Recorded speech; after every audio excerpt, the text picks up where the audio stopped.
Hola a todos, sean bienvenidos a esta presentación de trabajo final de la Maestría en Prevención de Riesgos Laborales impartido por la Universidad Internacional de La Rioja en México.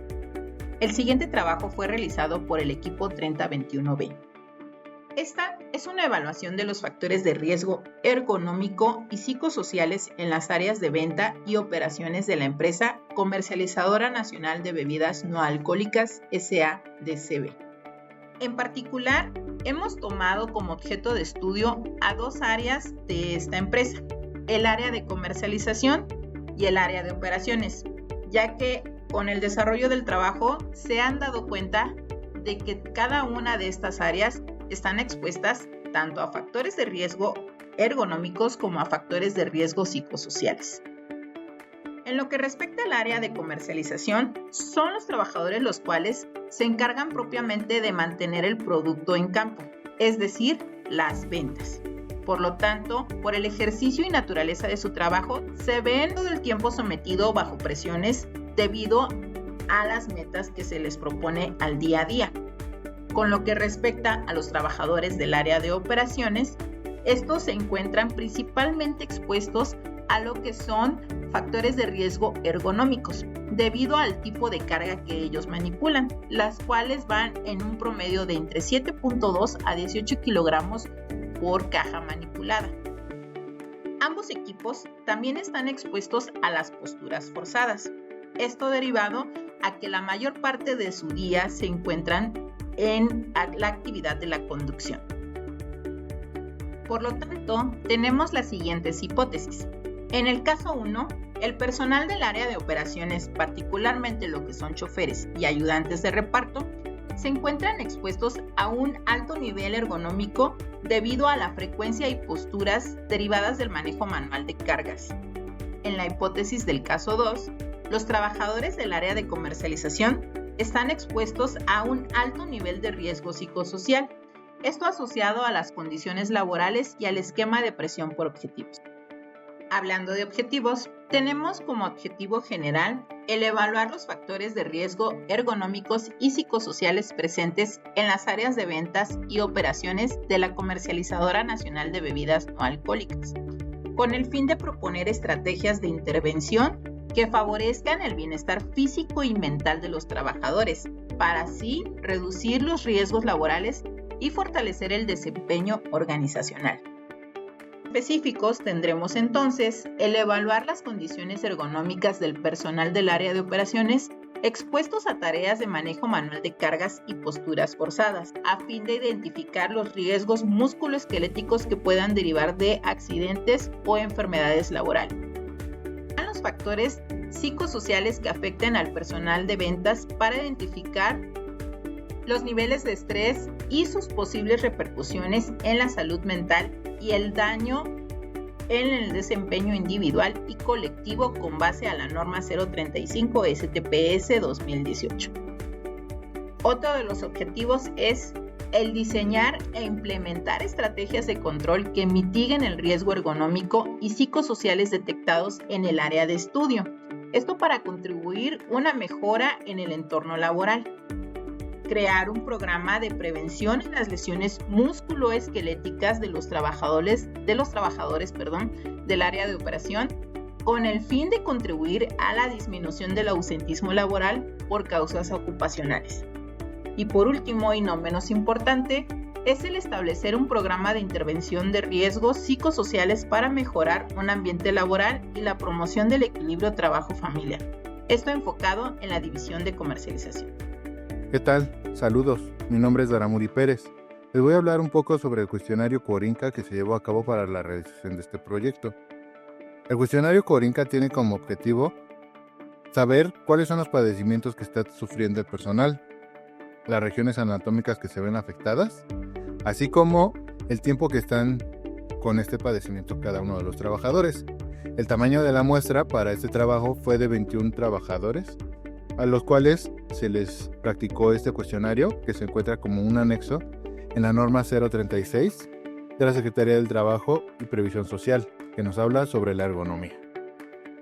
De los 21 trabajadores que fueron encuestados, 6, es decir, el 29%, presentaron algún tipo de padecimientos. De estos 6 trabajadores, algunos presentaron solo un padecimiento, el cual fue 4 personas, que es el 19% del grueso que se le practicó la evaluación. Y con 3 padecimientos hubo 2 personas, lo que quiere decir que es un aproximado del 10% de la población que se le realizó esta encuesta. Por otro lado, una de las evaluaciones que se llevó a cabo fue el método OWASP, en complemento a lo que se debe de practicar conforme a la norma 036, que nos indica cuáles son las regiones que están trabajando si el trabajador realiza algún tipo de sobreesfuerzo, alguna postura forzada, si se excede en la cantidad de peso que debe de cargar y las repeticiones que debe de tener durante un cierto periodo de tiempo. En este caso fueron 3 las actividades que se evaluaron, que es la descarga manual del producto de los camiones, el cual nos arroja un resultado que se requieren acciones correctivas pronto, bajo el método OWASP. De igual manera, con el método que establece la norma 036, es un resultado similar. El traslado manual del producto, ya que en algunos casos son 10 kilos, nos arroja también un resultado en 2, que se requieren acciones correctivas pronto. Sin embargo, hay unos contenedores de 20 litros o 20 kilos, ya que es agua, y en este el resultado se obtuvo 3, lo cual nos arroja un resultado que las acciones correctivas deben de realizarse con mayor prontitud. Y en el caso del traslado del producto con apoyo mecánico, ya sea diablitos o algún tipo de vehículo de transportación similar, nos arroja un resultado de 1, lo que nos quiere indicar que no se requiere ningún tipo de acción correctiva, ya que esta es la forma correcta en la que se debe de llevar a cabo la actividad. Muchas gracias por su atención, que tengan muy buen día. Con relación a los factores de riesgo ergonómico por posturas forzadas, el objetivo fue identificar los riesgos musculoesqueléticos derivados de las posturas de trabajo que se adoptan durante la conducción. De acuerdo con la tabla de evaluación de puesto de trabajo, podemos observar que se relacionan los 2 puestos que fueron evaluados, el chofer proxy y el chofer preventa, ambos choferes de vehículos. Sin embargo, una de las principales diferencias reside en el tipo de vehículo que conducen, siendo el chofer proxy el conductor de un vehículo tipo tractocamión de grandes dimensiones y por lo tanto de mayor exigencia, y el chofer preventa un vehículo de tipo sedán, no con tantas exigencias como en el caso del chofer proxy. Para este análisis utilizamos el método RULA, conocido como Rapid Upper Limb Assessment. Esta herramienta nos permite evaluar las posturas de cuello, tronco, brazos y muñecas, así como el esfuerzo muscular y aplicación de fuerza. Con base en la observación de la tarea, se asignan puntuaciones a cada segmento corporal que posteriormente se combinan para obtener un puntaje final.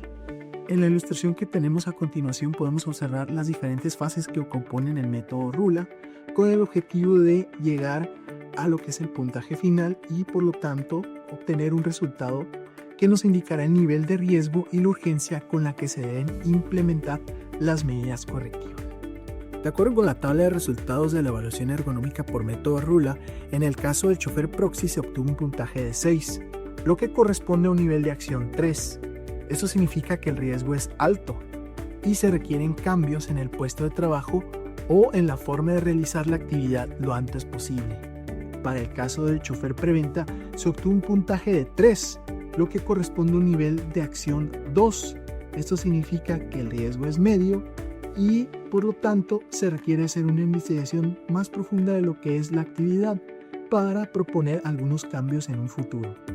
Entre los factores que influyen en este resultado se encuentran las posturas mantenidas durante la conducción, la manipulación de mandos, la flexión de cuello y tronco, y en el caso del chofer proxy, al tratarse de un tractocamión, la exposición a vibraciones de cuerpo entero.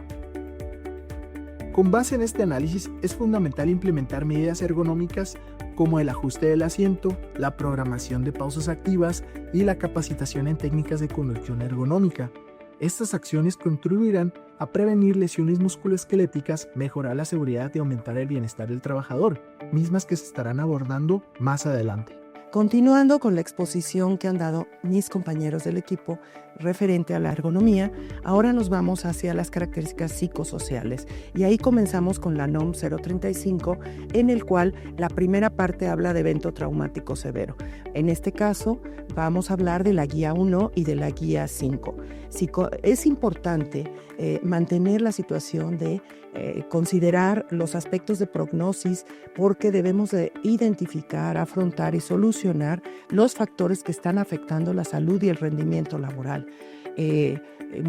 porque si no se puede escalar a patologías más críticas. Me pareció importante colocar todos los pasos y flujos de este proceso en virtud de que debe ser un proceso altamente cuidado. A veces tendemos a no privilegiar algunos aspectos y detenernos en ellos antes de aplicarlo.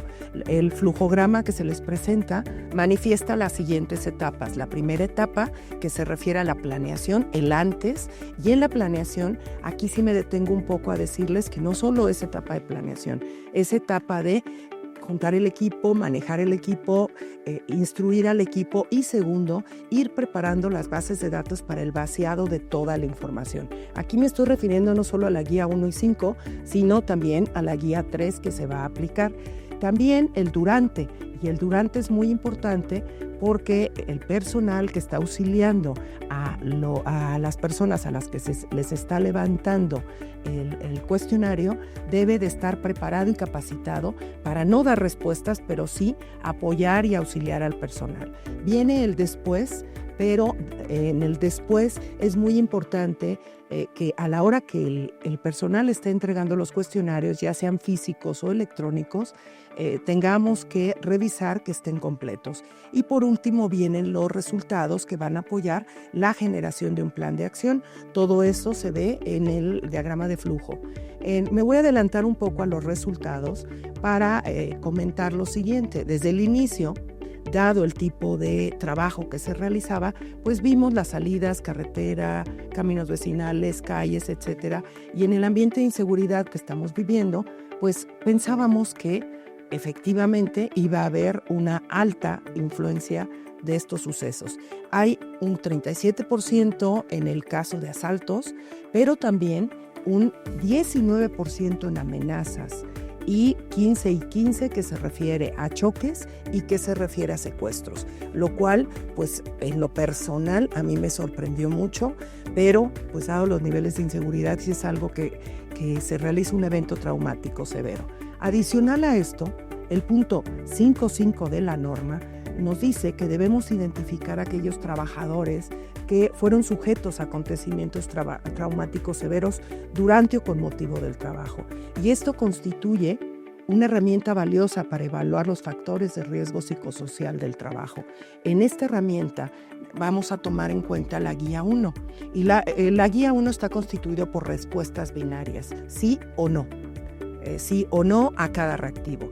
El apartado 1 consta de 4 apartados. Primero, el tipo de acontecimiento traumático severo. Y aquí vemos, como ya les mencioné en los resultados, asaltos, actos violentos, secuestro, amenazas y cualquier otro tipo. Aquí son 6 reactivos. En el apartado 2 nos habla de los recuerdos y los sueños. O sea, si se me sigue repitiendo ese evento traumático severo, son 2 reactivos nada más. El apartado 3 nos habla de actitudes, qué hago o qué esfuerzo estoy haciendo o cómo estoy afrontando este evento traumático que sufrí. El 4, las afectaciones, que son trastornos de sueño, alteraciones de carácter, dificultad para concentrarse, estado de alerta, sobresaltos, y son 5 reactivos. Cada uno de ellos, la propia norma nos dice cómo se va a calificar. ¿Y cómo se va a calificar o cómo se va a evaluar? Si se responde sí, en alguno de los reactivos del número 1. 2, si se responde sí en alguno de los reactivos, recuerden que solo son 2 del número 2. En el caso del 3, si se responde sí en 3 o más, que nos señala las actitudes, y en el 4, sí, si se responde a 2 o más, y nos da la afectación. Como preparamos previamente el vaciado de la información, ustedes pueden ver en la tabla que correlacionamos en la parte superior los tipos de evaluación y automáticamente nos comienza a dar la calificación. Al mismo tiempo, lo ligamos con el levantamiento de la guía 5, que se refiere a las características sociodemográficas de mi plantilla. Y aquí, pues los resultados hasta cierto punto son delicados. Estamos hablando de que hay un gran número de la muestra elegida que presenta evento traumático. Y de ese evento traumático tenemos 2 casos. Uno que requiere atención inmediata es un supervisor. La situación aquí particular es la duración que ya tiene en el puesto y la edad, de 40 a 49 años. Pero hay otro evento traumático que requiere atención y lo voy a tratar al final porque me pareció muy interesante el caso. Adicionalmente, tenemos 5 trabajadores que requieren atención, de lo cual 2 también voy a comentarlo ya con el anterior, y 2 trabajadores que requieren supervisión para evitar, como les dije al principio, que esto vaya escalando. ¿A qué me refiero con aquellos trabajadores que les iba a tratar al final?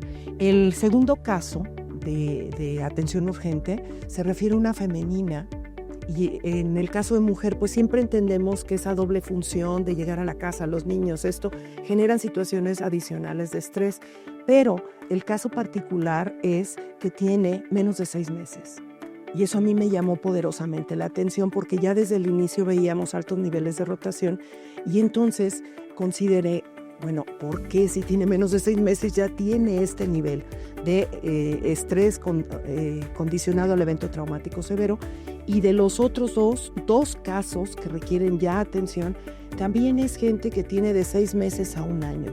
Entonces, aquí se considera conveniente que el área de recursos humanos se involucre y que, sobre todo, el área de reclutamiento y selección empiece a ver este tipo de situaciones con el objeto de generar acciones con base en los resultados de la guía. Se van a tratar las acciones más adelante, pero aquí sí quise resaltar en primero y segundo nivel, que se refiere a la organización y grupal, lo siguiente: generar aspectos psicosociales y de protección, y sobre todo de protección a los vehículos y al personal que va en esos vehículos.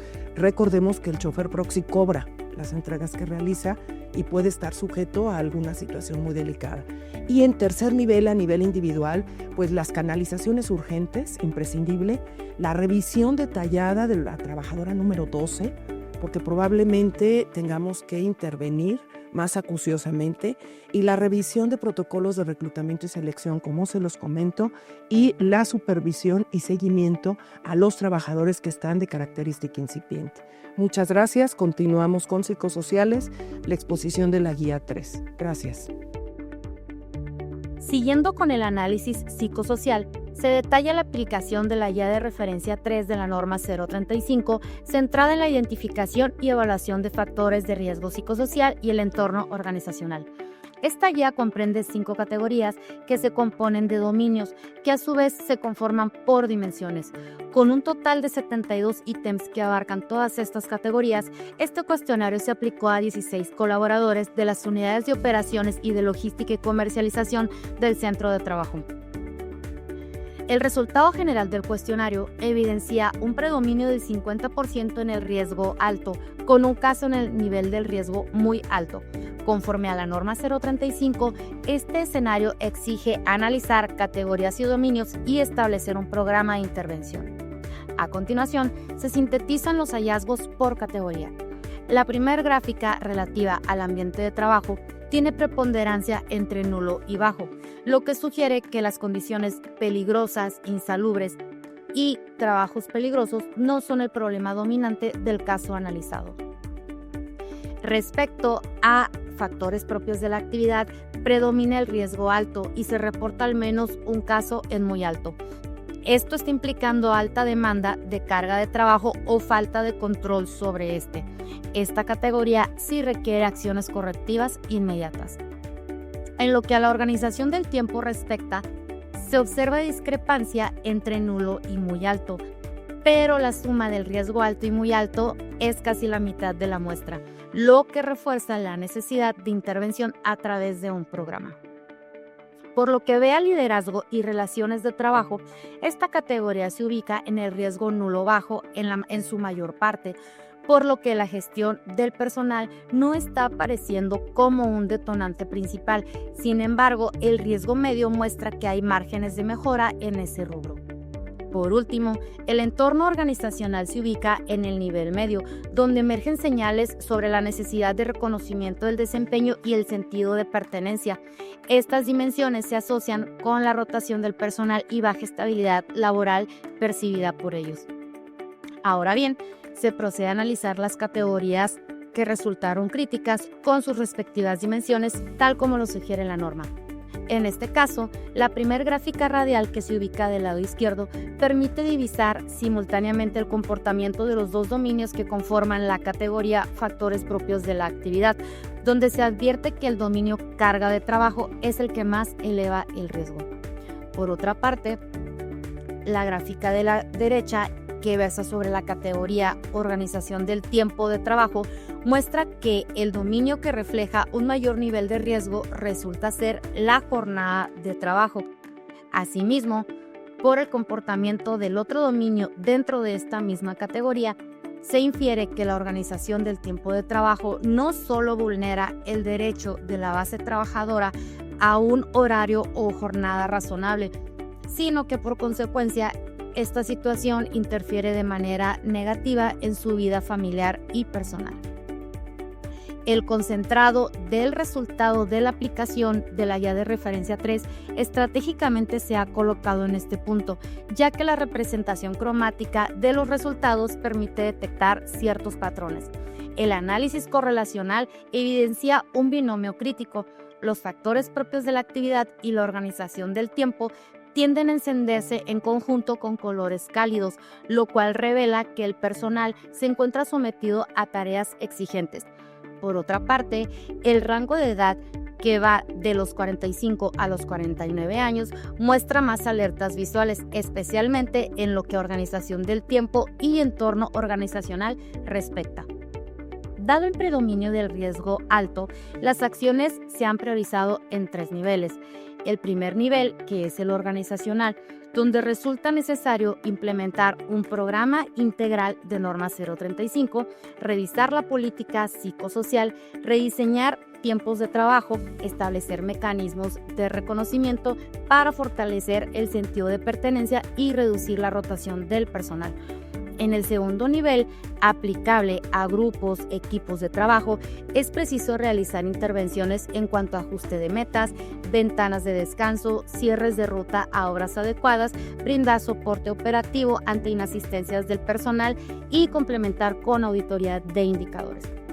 En el tercer nivel, que es el individual, esto implica la canalización clínica psicológica de los casos con señales de afectación, así como seguimiento a personas que requieren ajuste de jornadas o itinerarios. La guía de referencia 3 identifica riesgos manejables pero urgentes en los aspectos carga laboral y tiempo de trabajo, lo cual va sentando las bases para el camino para un entorno más saludable. Estos resultados sirven de base para los correspondientes programas de intervención. Ese es el siguiente paso.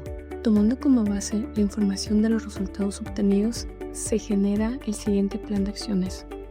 En la tabla 37 podemos observar de manera general que se obtuvo los resultados de 130 trabajadores, 83 unidades analizadas con muestras de 16. Los factores de riesgos identificados es los trastornos psicosomáticos, el liderazgo deficiente en algunos casos, así como las medidas de acción, la canalización a servicios psicológicos, a LINS, a talleres de liderazgo positivo, estrategias de comunicación interna. Como responsable de implantación, la Dirección General, y el responsable de seguimiento, el Comité de Seguridad y Salud. En el área de Unidad de Operaciones y Logísticas, 43 trabajadores como factores de riesgos identificados fueron los horarios extendidos, una fatiga laboral, carga en trabajo elevada, exposición a asaltos en ruta. Así como las medidas de acción fueron implementar jornadas laborales equilibradas, diseños de rutas establecidos, pausas de descanso, protocolos de seguridad en rutas.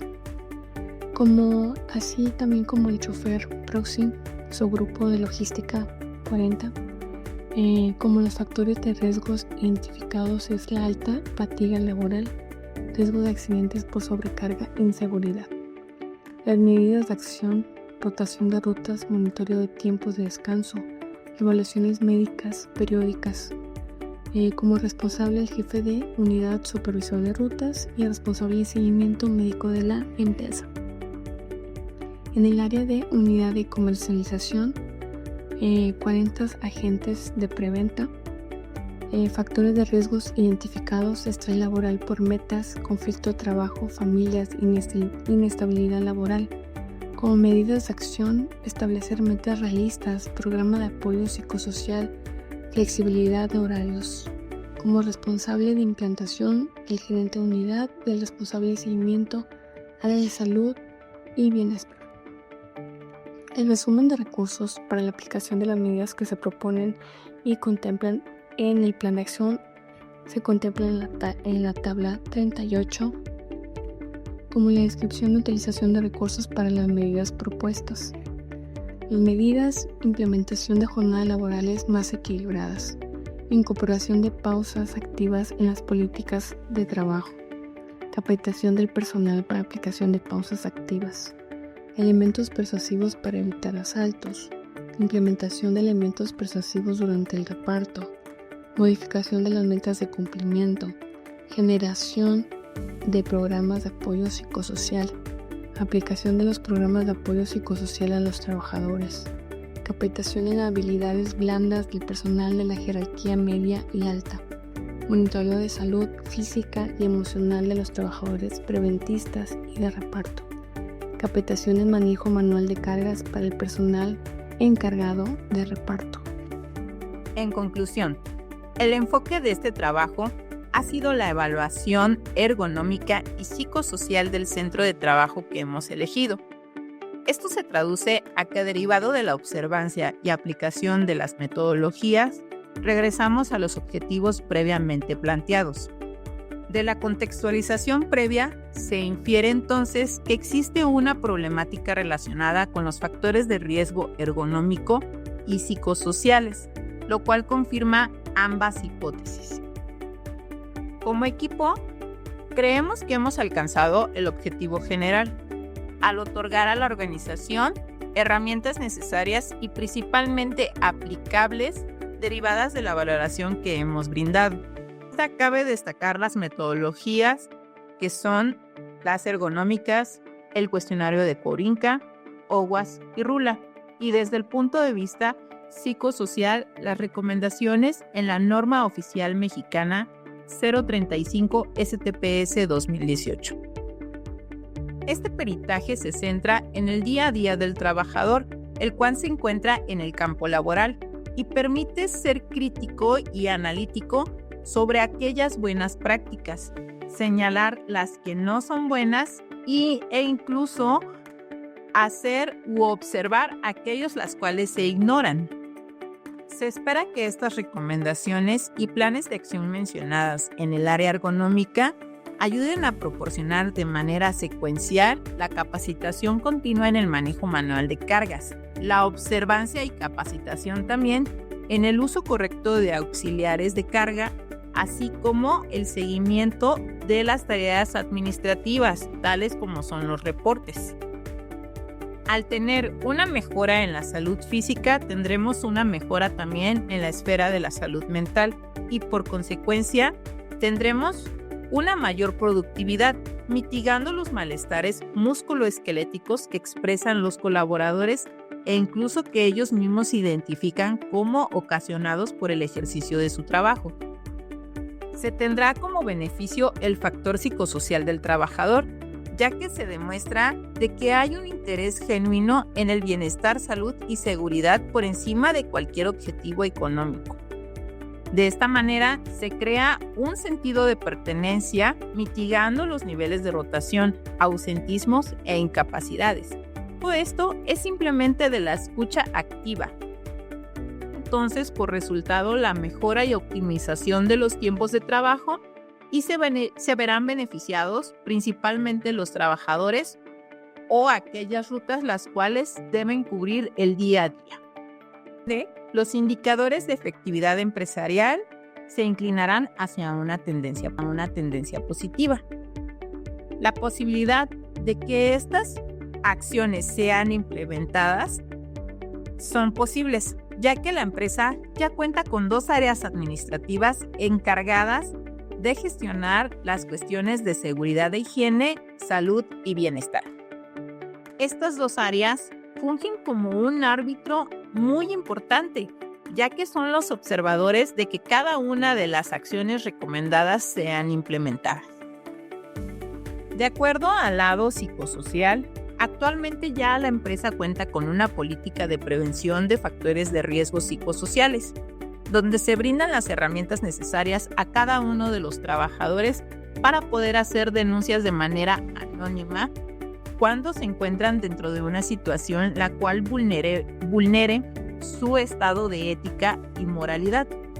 También es importante destacar la buena práctica del servicio de bienestar, el cual es la atención psicológica personalizada a cada uno de los trabajadores, la cual no únicamente se encarga de la atención de problemas psicológicos organizacionales, sino que también se encarga de la atención psicológica de índole general e incluso se brinda el plus hacia los familiares directos de los trabajadores. Dicho lo anterior, ya se cuenta entonces con las herramientas necesarias dentro de la organización. La tarea ahora para la compañía será el cumplirla. Sin embargo, podemos toparnos con complicaciones o limitaciones ajenas a los recursos con los que ya se cuentan, como es la falta de interés por parte del patrón hacia el trabajador, principalmente los directos, en el sentido de que muchas veces llegan a desestimar los factores de riesgos que se incrementan derivado de las malas prácticas, ejemplo el mal manejo manual de cargas, como el que ya vimos. Otra cosa, también se llega a desestimar y desafortunadamente hay que cambiar esa cultura de desestimar todo lo que viene en cuestiones de salud mental. Es importante que todos y cada una de las líneas de mando no echen en saco roto las quejas de sus trabajadores, desde el sentido físico hasta el sentido psicológico. Entonces, recordemos que un entorno de trabajo saludable va a ser el cual en el que los trabajadores y sus jefes colaboren en un proceso de mejora continua para promover y proteger la salud, seguridad y bienestar de los trabajadores y sustentabilidad ambiental. Esto de acuerdo a la Organización Mundial de la Salud, lo cual se traduce en una sola frase. Un trabajador sano representará a una empresa saludable. Gracias por su atención.